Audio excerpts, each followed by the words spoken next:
was an island in the Cold War. Its western side was completely surrounded by the enemy, while its eastern side fought to keep its own people from crossing over.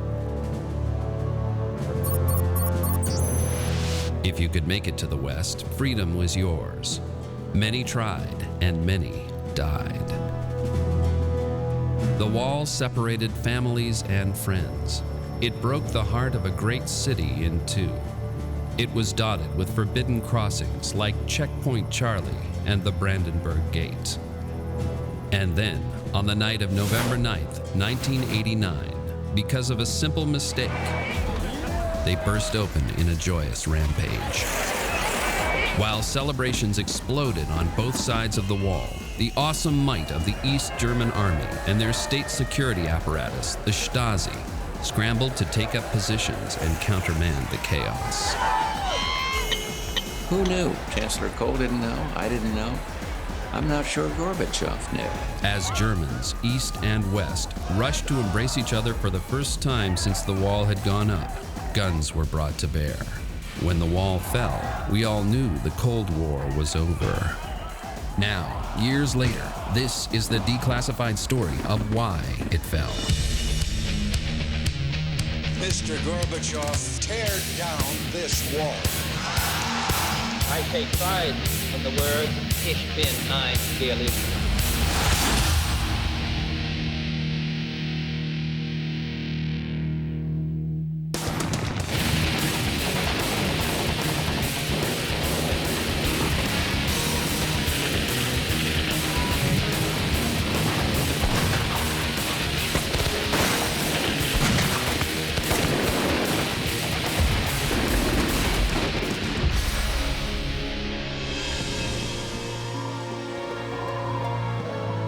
When World War II ends in 1945, there's a pact between the Soviets, the English, the French, and the Americans. The city of Berlin is divided up between them, and Germany is divided into two countries so it cannot make war again.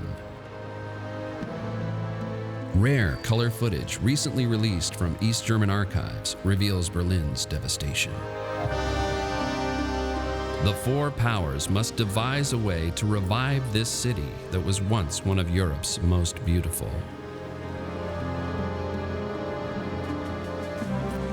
They can't agree on how to pick up the pieces. Soon, the French, British, and American sectors are collapsed into West Berlin, a half-city that will become a glittering oasis of capitalism in the midst of the dreary East German state. I think the Soviets were a lot tougher on the East Germans than we were on the West Germans. I think they went much further with denazification and other kinds of, returning Germany to an almost a pastoral kind of situation. Whereas we realized that the American taxpayer was going to have to pay for West Germany if we didn't allow it to revive. Capitalist or communist, whoever can bring the city out of the ashes and make it theirs will have proved the power of their ideas. This dusty battleground will be the ultimate prize and the ultimate proof of the victor of the Cold War. The strategies of the two sides are at odds. The Soviets want war reparations. The three Western allies do not. The Soviets covertly strip East Germany of tools and machinery. The United States includes West Germany in the Marshall Plan, which provides funding for rebuilding the shattered German state. The Soviets try to turn East Germany into a showplace for their ideas about a planned, centralized economy. The United States encourages capitalism and the free market.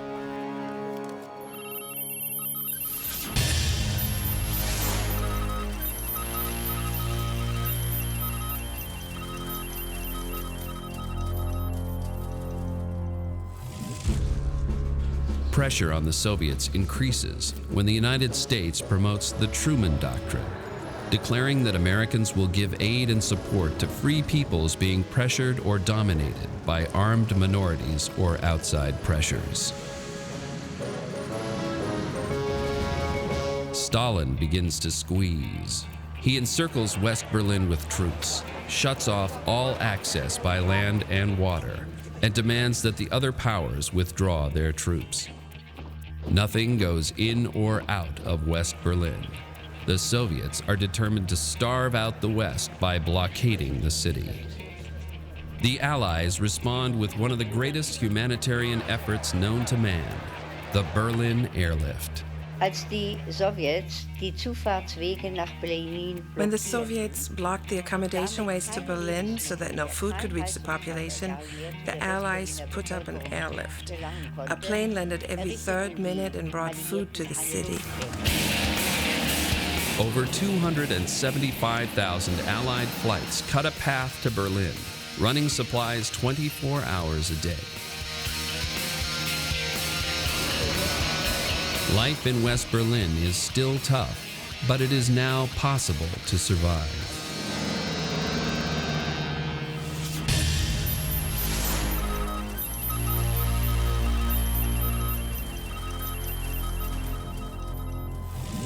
The blockade of Berlin becomes a public relations disaster for the Soviets, and they are forced to abandon it in 1949.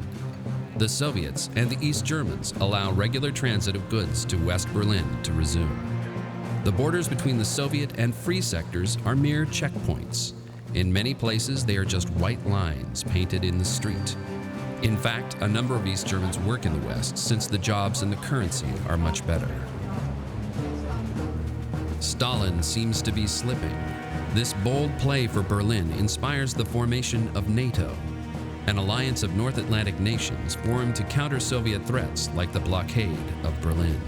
The Soviets and the Americans stand toe-to-toe. After Stalin dies in March of 1953, Soviet boss Nikita Khrushchev again issues ultimatums and demands for withdrawal. But the Allies stand their ground. June 1953.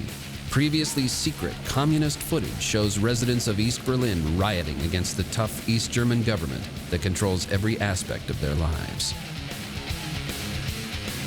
There were the East Berlin revolts of 1953, in which people got out and tried to smash Soviet tanks, not very effectively, but they did demonstrate their unhappiness with the way the system was working out in East Germany, because there was some economic growth, but there was no initiative. No people could really take their independent economic initiative. They had merely to respond to the state.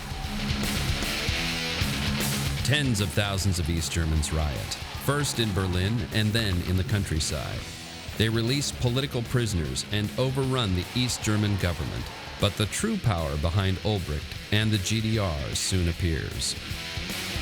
The Soviets whisk their puppet leader away in a tank and battle protesters in the streets. Over 1,000 East Germans die that month in 1953. East Germans were leaving in enormous numbers, coming into West Germany, which kind of threatened the stability of the East German communist state, so that we were getting reports about what President Kennedy planned to do, what Chancellor Adenauer was saying about it, what Willy Brandt, the mayor of West Berlin, was going to do about it. There was a sense of something imminent, something very drastic about to happen, but we didn't know what.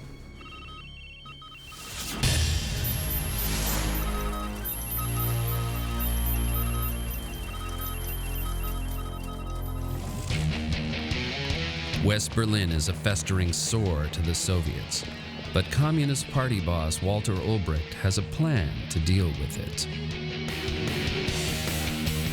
In August of 1961, the secret construction plans are approved by Khrushchev. Miles of barbed wire are cached in and around East Berlin, and tens of thousands of new border guards are pressed into service. The Soviets contribute tough and disciplined soldiers to make sure the surprise will go as planned. The wall is about to be born.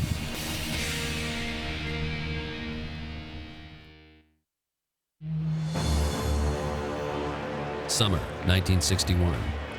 East Germany, and through it the whole Eastern Bloc, is losing citizens night and day.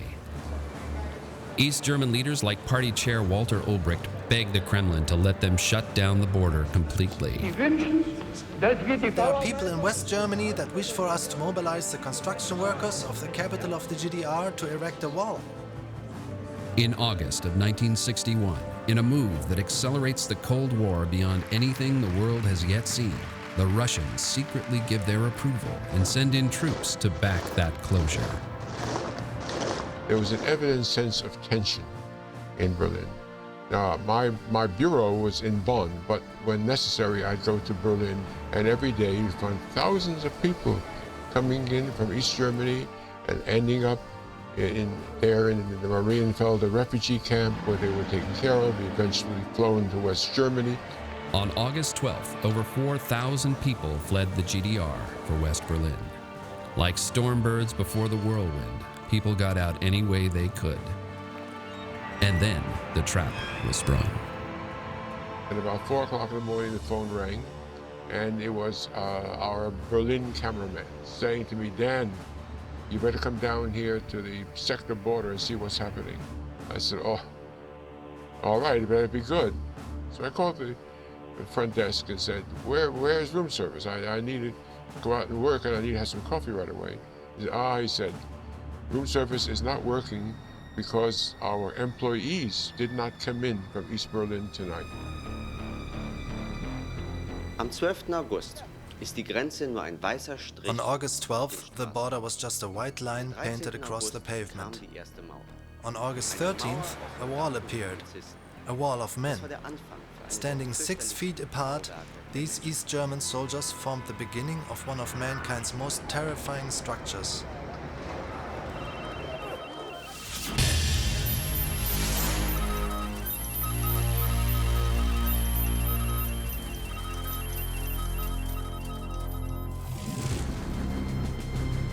What we saw was they were rolling out from trucks big bales of barbed wire and stringing the barbed wire along under guard of police and closing off the exits and the passageways between East and West Berlin.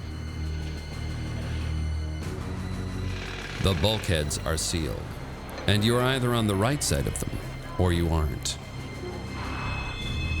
Trains and subways stop. Telephone lines are cut.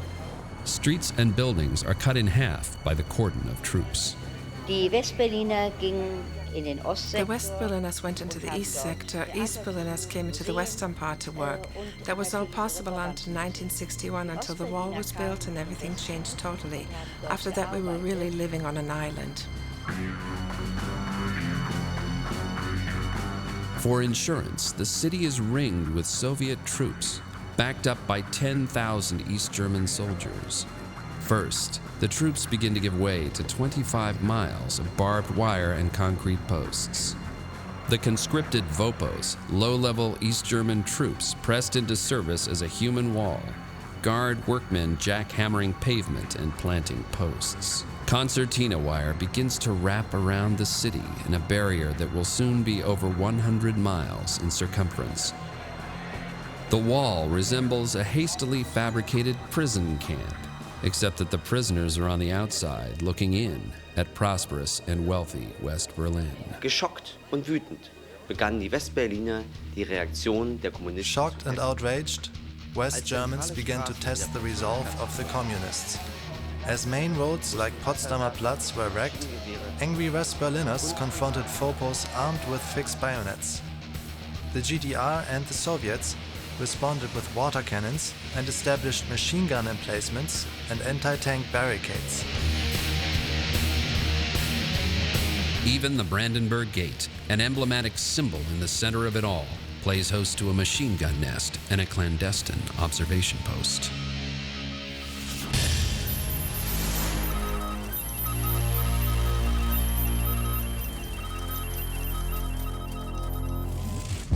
By the end of August 13th, 1961, which comes to be known as Barbed Wire Sunday, the razor-sharp outline of the wall is in place, and the East Germans announce that the border is secured.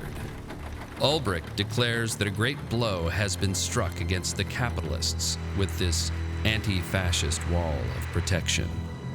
But now, the hardships that plagued West Berlin during the blockade and airlift are visited on East Berlin and East Germany. The West prospers, and the East begins to strangle. What Churchill said about the Iron Curtain was not completely true when he said it in 1946.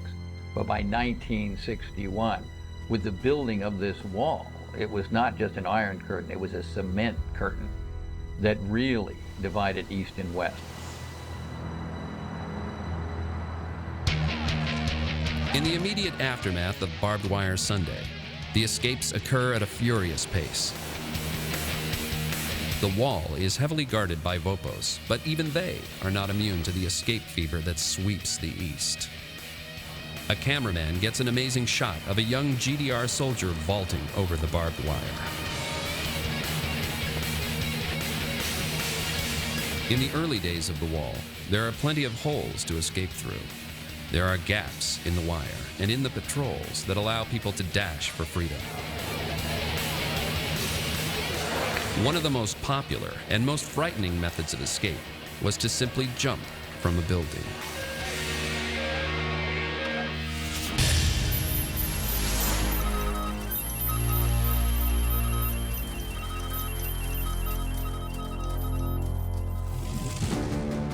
The wall quite literally shatters many neighborhoods, cutting through squares and buildings. The GDR solves this problem by relocating hundreds of people from buildings on the border, which leaves the buildings open to escapees who would sneak in and then out of the western-facing side of the building. If people were escaping through the west side of a building, the GDR boarded up the ground floor. Soon, people began to jump from the second floor, and when those windows were boarded up, from the third and fourth. People threw mattresses out of the windows to land on. They climbed on ropes and bed sheets. In the French sector, the wall actually became a wall of a house there.